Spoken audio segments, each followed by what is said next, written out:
இந்த மாதா கோயில் திருவிழாவுக்கு வந்திருக்கேன். இது 444வது ஃபீஸ்ட். இது எல்லாருக்கும் என்னுடைய ஹாப்பி ஃபீஸ்ட் வாழ்த்துக்களை தெரிவிச்சுக்கிறேன். இந்த நல்ல நாள்ல உங்க எல்லாத்தையும் சந்திக்கிறதுல மகிழ்ச்சி மகிழ்ச்சி மகிழ்ச்சி. நன்றி. ஆமா, நல்லா இருக்கு.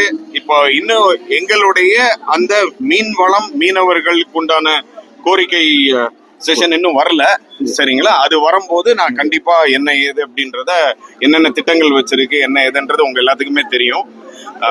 இப்போதைக்கு லீன் பீரியட்ல 6000 ரூபாய் அப்படின்றத 7000 ரூபாயா உயர்த்தி இருக்கோம். அது கிட்டத்தட்ட 1.93 லட்சம் மீனவ குடும்பங்கள் அதனால பயனடைறாங்க. அதுக்காக 135 கோடி ஒதுக்கீடு செய்யப்பட்டிருக்கு. அதே மாதிரி ஆழ்கடல்ல மீன் பிடிக்க போற மெக்கனைஸ்ட் அந்த போட்ல மீனவர்களுக்கு அவங்களுக்கு உண்டான அந்த லோனை சப்சிடைஸ்டு ரேட்ல கொடுக்கறது அப்படின்னு சொல்லி, அதனால கிட்டத்தட்ட 12 கோடி ரூபாய் ஒதுக்கீடு செய்யப்பட்டிருக்கு.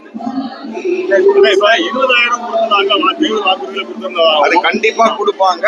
இந்த ஆண்டின் நிதி நிலைமையை பொறுத்து அது எப்ப பண்றோம் எப்படி பண்ணுவோம் அப்படின்னு சொல்லி மாண்பு முதலமைச்சர் அவங்க முடிவெடுப்பாங்க. மீனவர்களுடைய முக்கிய கோரிக்கை கடல் ஆம்புலன்ஸ் கேட்டுட்டு இருக்காங்க. இல்ல, அது ஒரு ப்ரொபோசல் இருக்குது. அதுதான் அகைன் நான் என்ன சொல்ல வரேன்னா, அது எங்களுடைய நம்ம டிபார்ட்மெண்ட்டுடைய செஷன் வரும்போது, மானிய கோரிக்கை செஷன் வரும்போது அதெல்லாம் உங்களுக்கு கொஞ்சம் கொஞ்சமா தெரியப்படும். அது பேச்சுவார்த்தை நடத்திட்டு இருக்கு. கலெக்டர் சம்பந்தப்பட்டவங்க கிட்ட கலெக்டர் பேசிக்கிட்டு இருக்காங்க. நாங்க ஹானரபிள் சிஎம் கிட்ட பேசிக்கிட்டு இருக்கோம். ஒரு நல்ல முடிவு எடுப்போம். Don't worry.